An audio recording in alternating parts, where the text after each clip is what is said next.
So, are you curious?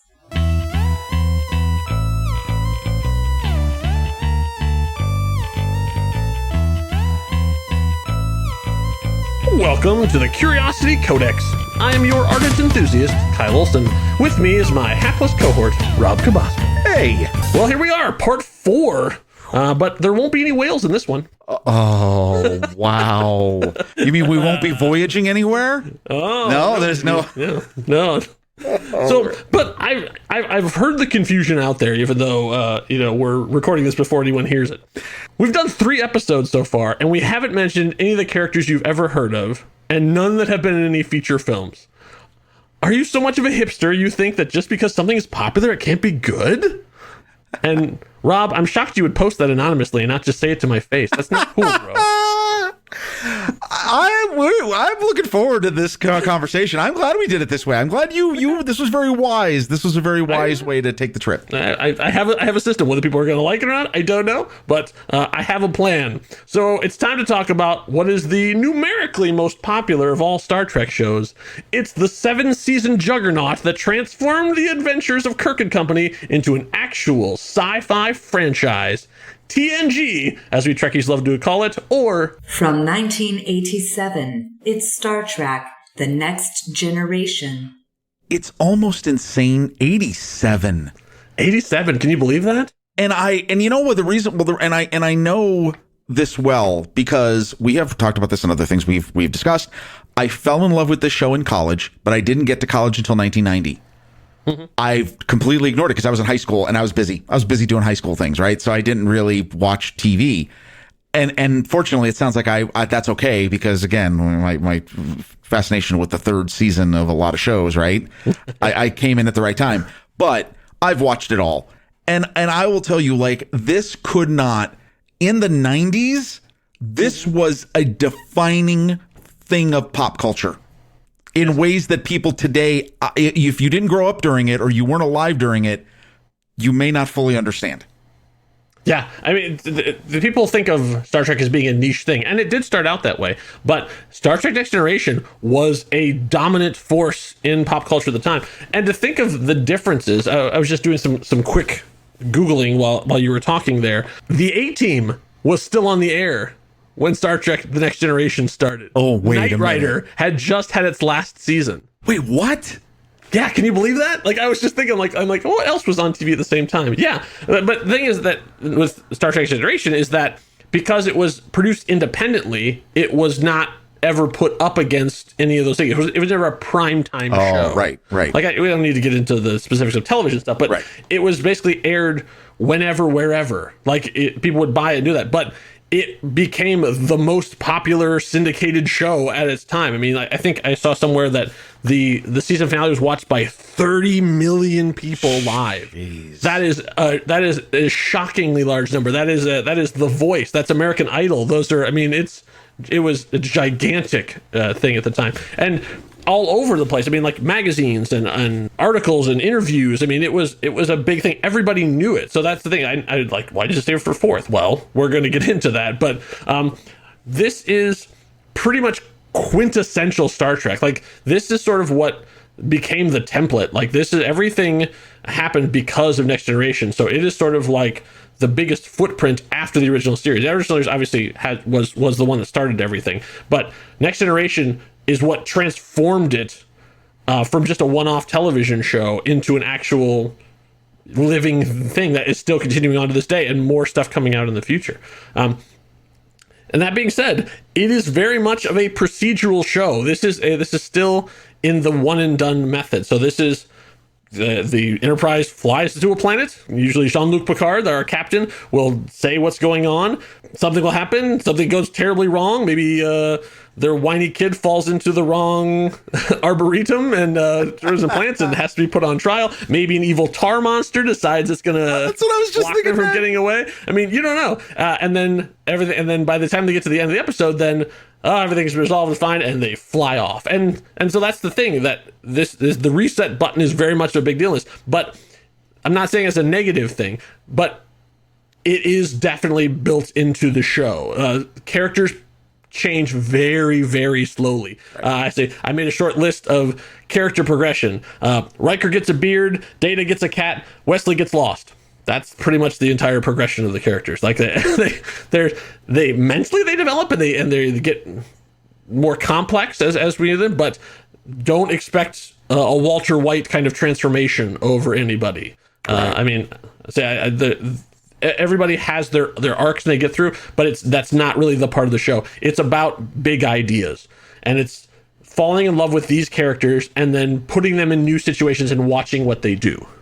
That is the heart and soul of Next Generation, because by the time you get to the later seasons, the 5th, 6th, 7th seasons, you understand these characters so well, and you're never worried about them, but you want to see how they're going to get out of these situations. So within that framework, that confine, they have told some of the best Trek stories of all time and some of the best sci-fi stories of all time, and had an all-star group of writers that came through, and from there went on to redefine sci-fi in a bunch of other shows as well. So like this is a breeding ground for great sci-fi on all different stripes, from novelists to writers, and then it also inspiring astronauts and scientists and things, people to seek this out. It has a huge imprint on the culture.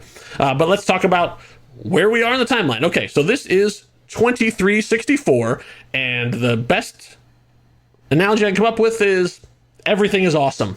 This is like the pinnacle of human society at the time. Hunger is a thing of the past because all food is now made by replicators. You can just walk up to a console, press a couple buttons, and get any food you want prepared any way you want. It's great. You don't have to go on shuttles anymore. You can just be beamed from place to place, even within the ship. Like from one side of the ship to the other, you can get transported, and it's totally fine. Communicators are no longer things they have to hold in their hand like we do with our phones. Everything is in small badges that they are attached to their chest, so they can just tap it and get communication with anybody else on the ship or anywhere else on any of the planets, because that's how powerful the thing is. But at the same time, space is still, as Douglas Adams says, big, really, really big.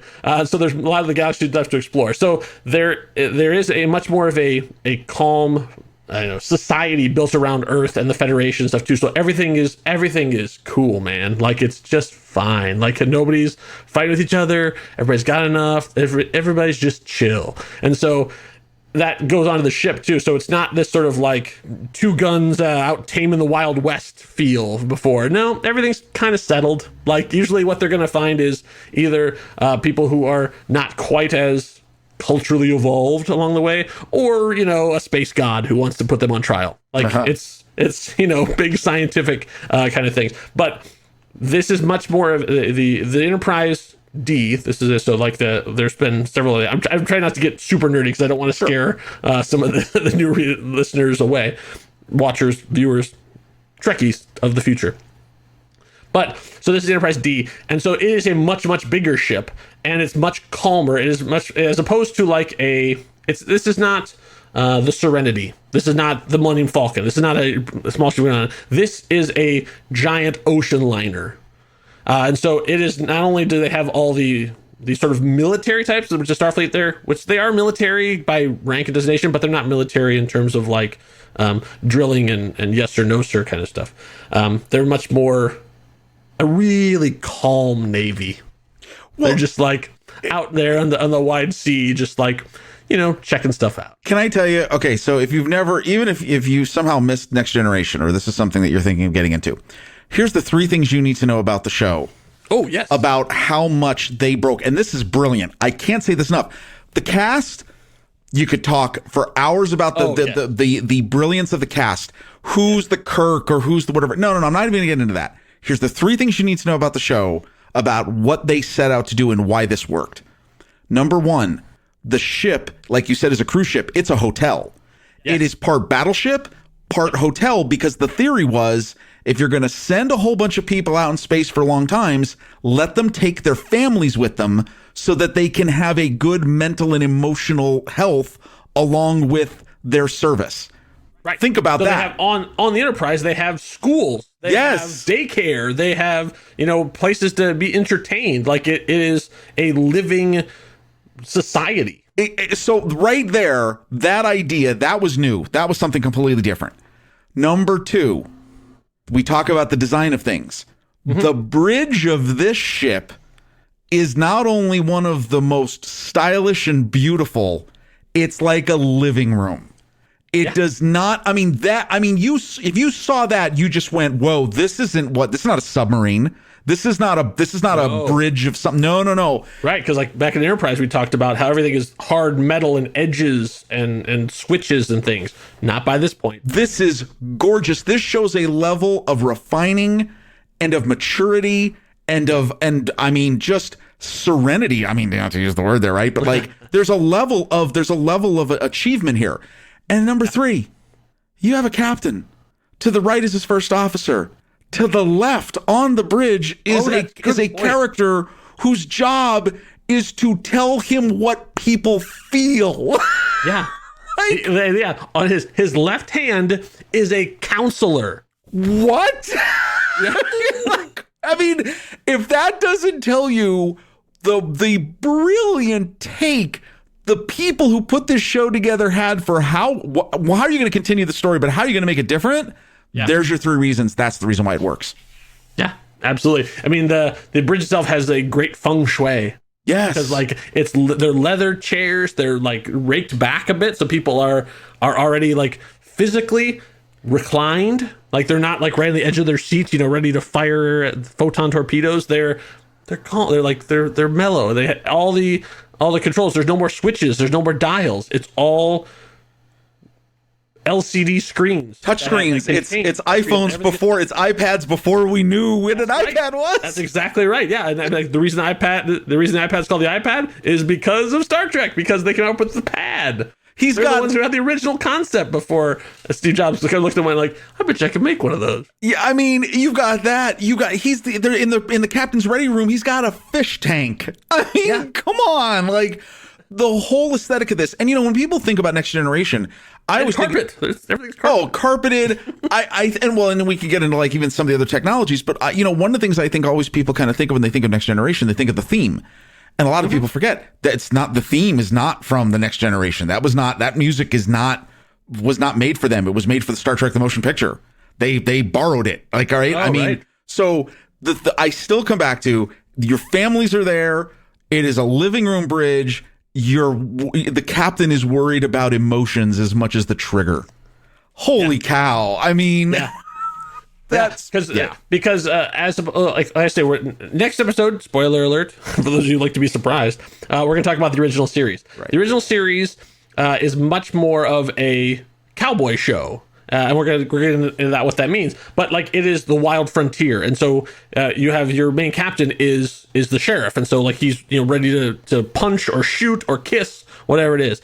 This is not that. This is master and commander. Like Jean-Luc Picard is a very stiff, formal person. And so he expects the same of his crew. He has a level of discipline that he expects all these things. And he is much more of a diplomat than he is a punch him on the jaw and shoot him in the face kind of guy. Like, that's his first officer. Yeah, he's got that guy, and he's got a security officer who's ready to throw down if needed be. But that's not his thing. He's gonna talk to you about this stuff and make it so violence is the last resort, which is very much of a different thing. So he approaches his situations on, hey, let's just calm down and talk about this, and so it's a very different feel. So that also makes the show much more serene and much more like, let's think about what's going on. So, okay, well, let's talk about the step out of the inside of the show and step outside a little bit. So the first season sucks. If anything, you listen to this episode, you know that this is we have to establish up front. The first season of Next Generation is terrible. You got to watch the first episode. You got to watch the first episode. The first episode. That is a requirement. Right. But after that, there's maybe one or two. This is the one that you agree with me. You could watch a summary and you'd be just like, yeah, that's fine. You watch the summary and you'll be okay. Yeah. Everybody is really rough. Yeah. Like the actors are like they're getting into their characters, and so they're sort of stretching out and figuring out their. But everything is very like trying to figure stuff out and know what to do. I mean, I'm not even talking about special effects. I'm not even talking about design or any of that kind of stuff. So that's fine. The only thing that is the major difference is they are wearing jumpsuits. They're literally wearing. Wait, I was just gonna say, you gotta place a little bit of the blame on a single one-piece polyester jumpsuit. That's a problem. That you can't tell me that doesn't affect acting. That's why it changes in third season. And then later, women are still wearing like mini dresses. Well, some of the men are. Some of the men are too, which is kind of cool. But they still are like have to do that. And you'll see you can trace sort of the evolution of costume design by watching what Deanna Troi is in, because they have her in so many different outfits before they finally go, hey, she's a member of the crew. Maybe we should put her in a uniform. Yes. What a wild idea! So part of this is because of the great Bird of the Galaxy, Gene Roddenberry himself. So Gene Roddenberry was older. Obviously, he had created the show in the 60s, and now here it is the 80s. And so time had passed, and he had very specific ideas of what he wanted to do, but was not as great about implementing them or communicating them to his staff. And so the first 2 seasons are a little rough because there was a confusion about what he wanted versus what they could provide. And so they're figuring out the tone and what they wanted to do throughout it. So by the time of the second season, his health had started to decline, and so he stepped away. And so he sort of got a creative group together to take over from there. And unfortunately, that's where the show gets better. Oh, yeah. Just because, like, in the same way that people have their complaints about the Star Wars prequels, and now we're looking at Star Wars today, and you kind of go, oh, well, maybe there's a certain point where a creator has to step away from his creation once it has gone out into the world. A larger conversation for the thing. But nonetheless, we owe all of this, especially these what will be 5 episodes, to Gene Roddenberry. So I have nothing but positive things to say about him. But however, there is a certain thing you can say about the things that would go on after him. Maybe he was better at inspiration than he was at leading at this point in his life. Unfortunately, he then died during season 5 of the show, but his creation lives on and has provided many hours of enjoyment and financial security for a lot of people, and so we're grateful for that. So one of the things that he established is there are no story arcs. So the same kind of thing. There's occasionally there's a 2-parter, and they got to the point where they realized, oh, if we did a cliffhanger at the end of the season, people will come back to see the other side of it. And so you'll have those kind of things. But for the most part, it is one and done. You will have people come back. So like a character will show up and have it eventually, like, there is a Klingon serving on the Enterprise. That is a major thing that you find out. Like, that is how much peace has changed things. Was that a former, the most, if those of you who've watched Discovery know, the chief antagonist of races for the Federation, now there is a Klingon actually serving aboard the Enterprise. And so he'll, like, his family shows up, and like his parents and his son, and like over the course of time they will show up and go, and they'll come and go. So that kind of stuff continues on. So they are continuing that way, but it's never like from episode to episode a person going through a journey. Like whatever they're going through, they have wrapped up in 44 minutes and they're done. Right. Like whatever it is, like, oh, I can't sleep. Oh, it's because aliens are invading your dream. Well, but by the time the credits roll, done and dealt with. What's funny is that this show arguably has maybe one of the top 5 cliffhanger moments. Oh, yes. In the history of television. Yeah. You could honestly put it up there. In the history of sci-fi, and probably in the history of television. Oh, I'd put it in the top 10 of history of television for sure. So they were able to figure it out. They paint themselves in a corner so hard that you're like, how in the world are they ever going to get out of it? And I would say, because they did such a good job, the entire universe changed forever from that. Like so many things from that in terms of internally. But it really goes to show the vast amount of creativity of, okay, you have the standard set of characters, you can't change them at all, you have 44 minutes, go. And over the course of their 170 some episodes, they did an amazing amount of work. Like the sheer creativity that those limitations created caused some unbelievable storytelling. The amount of stuff they did. I mean, I'm trying to be vague, but a character gets to live an entire 80-year life over the course of a 144-minute episode. Yeah, Rob knows exactly what I'm talking about. I mean, who else? That's one of the best you have people, having their confrontation with their families and getting with that. Like, they're discovering secrets about themselves. They having to make hard sacrifices they never would have. I mean, just amazing stories done in just a short, compressed period of time. Well, and because of an ingenious plot device, you also get Westerns, 1950s gangster dramas. That's right. Yeah, that's right. Because this is this show that first created what's called the holodeck. So virtual reality exists in the Star Trek universe. You can walk into a room, tell it voice-wise exactly what you want to see, and it will do it for you, including creating entire characters that will live and breathe and do whatever you wanted to. You can sled down Everest. You could solve a murder with Sherlock Holmes. Whatever you want to do, you're limited only by your imagination. And of course, things can go terribly wrong. Right. So a recurring thing becomes they try to do something on the holodeck and it causes problems, or they get stuck in whatever simulation they're in, or a character from there suddenly learns that he's a holographic character and then tries to do something in the outside world. I mean, they've spun... some of the critics would say far too many stories out of the holodeck. Maybe, but they're still. But you know what? Now you look back and they're classic. It's fine. Yeah, it's an idea factory. I mean, like, it's just the fact that you can, within the confines of the ship and the show, you could go anywhere and do anything. That opens up a wide variety of fascinating, and they've done some really, really fascinating things with that. That's the nice thing about this show, is that they'll take one piece of technology and then find 100 ways to spin off that. Like the transporter. The transporter was invented story-wise to get characters from the ship to the shore that much faster. Like, boom, boom, they're there. So you don't have to be like 2 hours later as they're still flying their shuttle to get down. Right. But from that, they're like, okay, well, what if two transporters were on one person and only one made it back to the ship? What happens to the other transporter beam?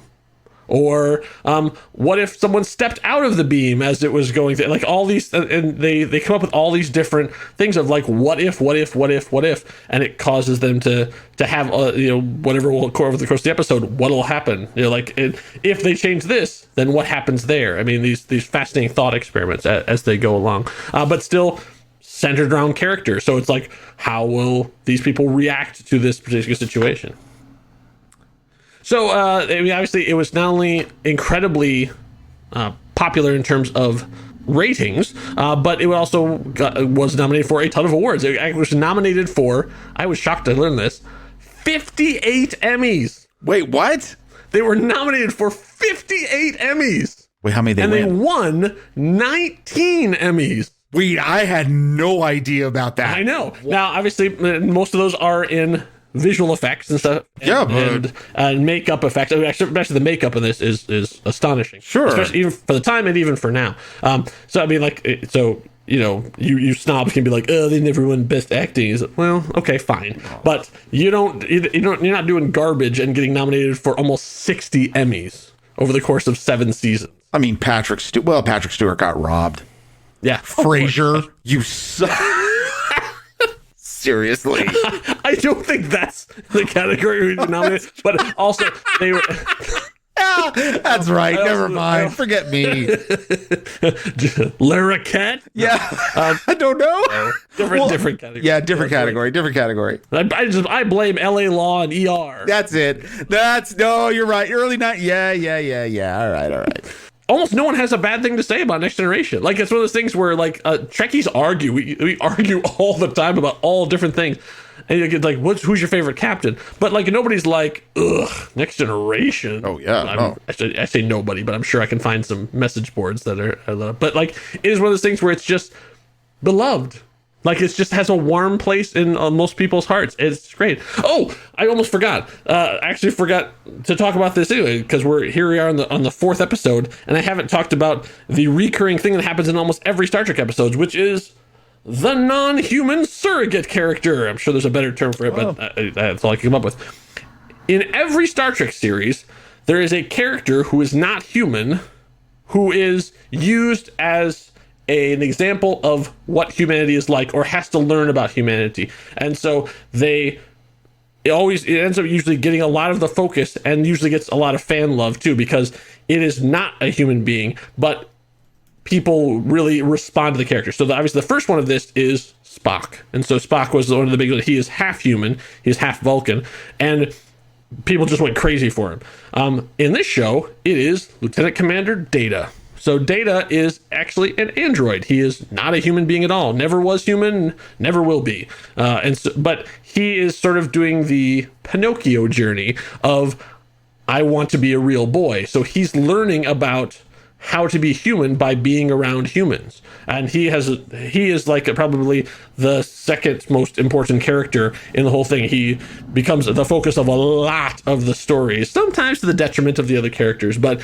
Brent Spiner plays him so amazingly well, and you don't understand how good of a job he's doing until they start giving him other roles to play in the show, and then you go, oh, this guy's really good, because every time he shows up as another character, you get to see another level of his performance. And so every show has it. I can't believe it took me this long to mention this, but in Deep Space Nine, it's Odo. So Odo is a non-human, non-physical form character, and so he is irascible and annoyed and loves following the rules, and everybody sort of gravitates to him, and so he becomes a central character for it too. Now DS9 is great because it has a bunch of these kind of things, but there's always one in every show that they use to sort of reflect on humanity and how people are different in that way. So and Data is the one in the show, and it's still the character still continues on because there's a sequel series, but we'll talk about that later. So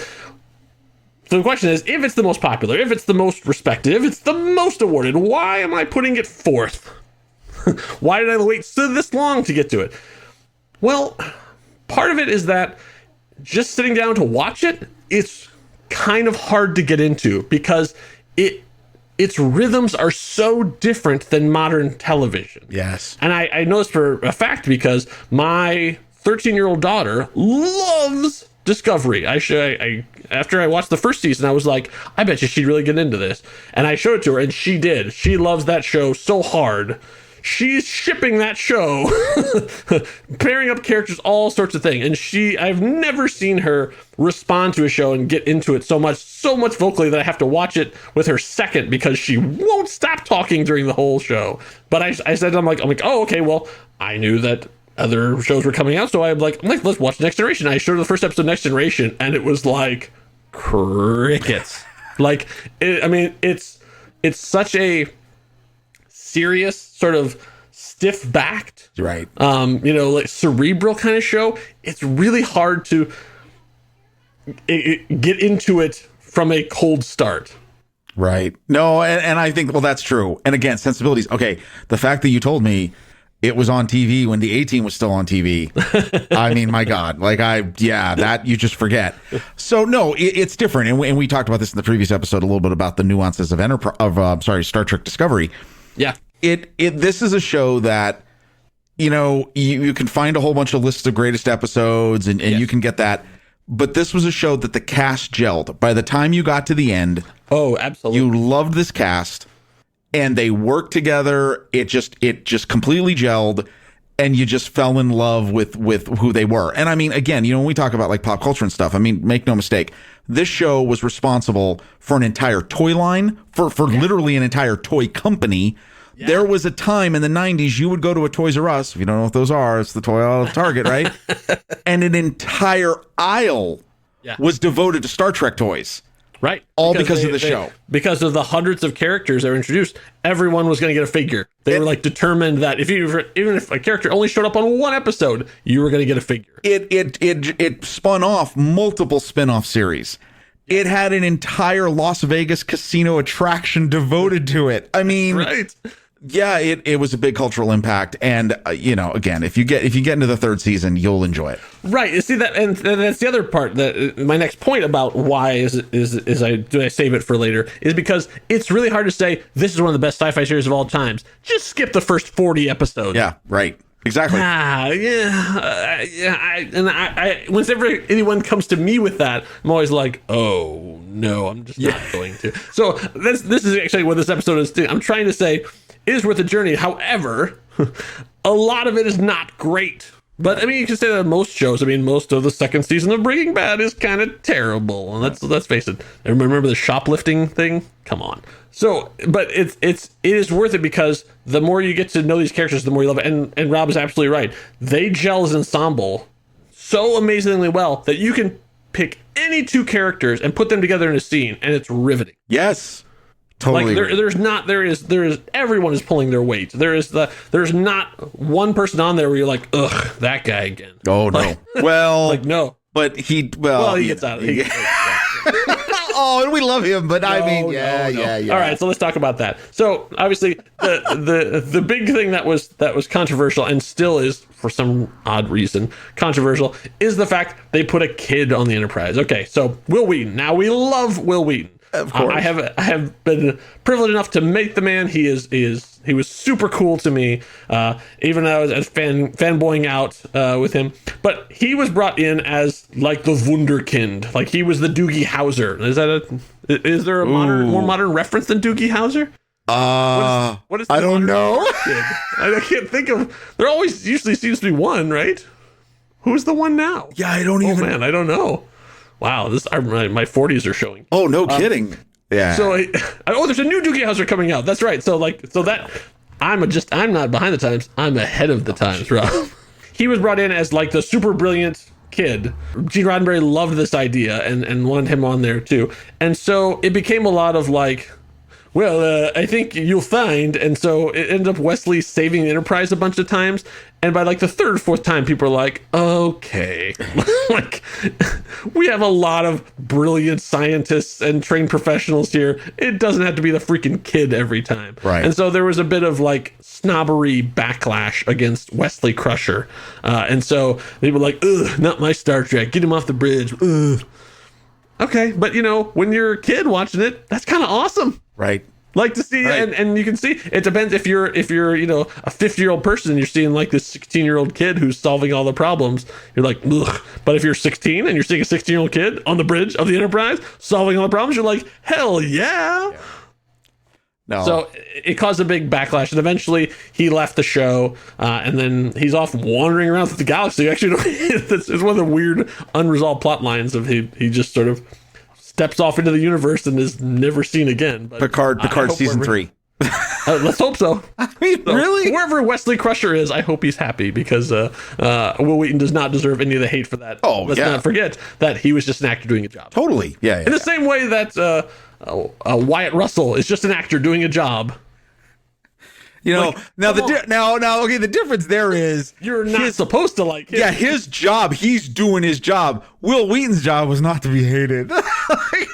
No. Jeez, oh my god. Yeah. Plus, his wardrobes was never a help. So the nice thing about going into Next Generation now is you don't need to know anything. Like everything I've told you in here is actually more than you do. Like you did the extra credit by listening to this before you go and watch it because they don't assume you know anything. So everything is explained to you. Plus the roots of everything that we talked about in other shows start here. The first Ferengi are in Next Generation. The first Cardassians, the first appearance of Q, all of these things start here and they go on from there. So you are not expected to have done advanced reading. You can just go in cold and they'll learn stuff as the characters learn. And they are really good at explaining things. Possibly over-explaining, but they're really good at like letting you know what's going on and the history if you need them. Every once in a while, they'll brush up against an original series thing, but it's pretty infrequent, and they do a good job of saying like, oh, here's the mission report from of what happened here, and they go. So it is very thinky, I would say. There's a lot more debate and conversations about ethical quandaries than you would think from a big, heavy sci-fi show. But I think that's one of its strengths, is that it leads with its head, but it still has a heart. So you're saying to yourself, okay, so if that's a big thing, there's a Next Generation series on right now. Why aren't we talking about that? Well, that's called Star Trek Picard. And it is a 100% sequel series.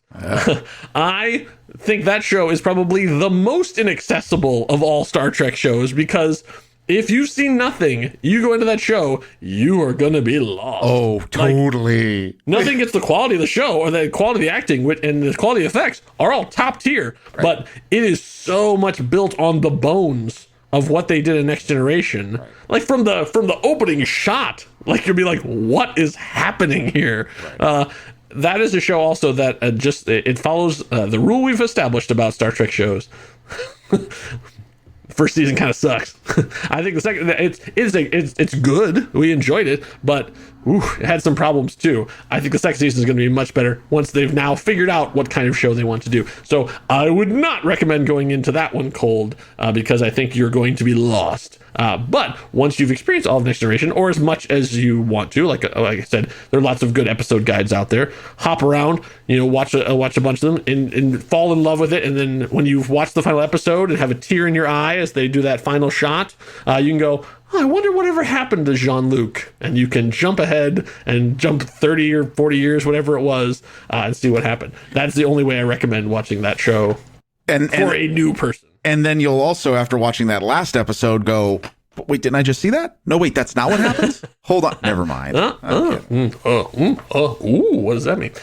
Okay, so that is my all-American meat and potatoes recommendation for this part of the menu. Star Trek Next Generation. Watch the first episode, and then you'd be a little picky and choosy. But I think it is very much worth the trip, and there is a reason why it is the most dominant of all of the Star Trek series after the original one, because I know there's a lot of people who would be like, excuse me. So after that, I would say this one had the biggest cultural impact. We can agree on that, right? No, yes. Probably not. But let's move on.